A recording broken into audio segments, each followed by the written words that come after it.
শুনুন ভাই, আগেকার মানুষ কত সরল সুদা আছেন, কোনো বেজাল আছেন না এর ভিতরে। এরা 10 জনের হাউন এর লুই আইলাইছে, এলা বুঝুন কি বেড়াটা আছেন। আর এখনকার যুগের মানুষ গুলাতে হই আমার কতই কই, আধা ঘন্টা কামালে 3 ঘন্টা জিরান লাগে। হ ভাই ঠিক কইছুন। আমার দাদা একটা না 70 বছর বিদেশ কামড়ছে, তাহলে দেখুন কেমন বেড়াটা আসিন। আপনার দাদা বিদেশ কি করতো? কত ব্যবসা আসিন, আমি শুধু ব্যবসা কথাটা কই। লবণের ব্যবসা আসিন, এই সময় বাংলাদেশে লবণ কি জিনিস মানছে চিনতই না। 12,000 ডলার দিয়া বাংলাদেশে লবণ পাঠাইছে ভাই। হ ভাই ঠিক কইছুন।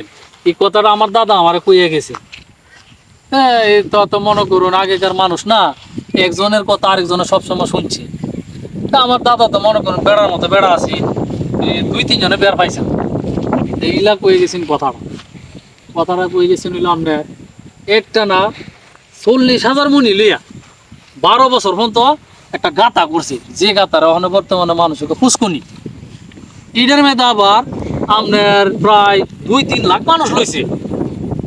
লইয়া পরে আবার ডেজাল লইছে, লইয়া পরে একটা না 24 বছর পর্যন্ত পানি দিছে। পানি দিয়ে এটারে মনে করুন ফুসকুনি বানাইছে। ওখানকার যুগে মানুষে যে এটারে ফুসকুনি মনে করে আর কি।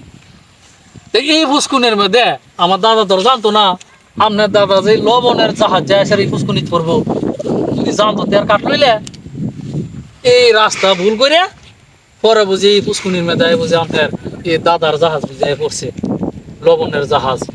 আজকে এই পানি লবণ কাটা লাগে।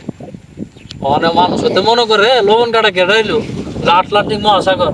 আসলে আটলান্টিক মহাসাগর নাই দেয়া, এটা যে আমার দাদা ফুসকুনি কাটছে, এই ফুসকুনিরে মনে হতেছে আটলান্টিক মহাসাগর। ও ভাই, আমার দাদাও কয়ে গেছি নি কথাটা, পুষ্কুনির মধ্যে যেন লবণের জাহাজ ডুবছে। আগেকার মানুষরা আছে না সরল সোজা আছি, মনে হচ্ছে লবণ পাইবো।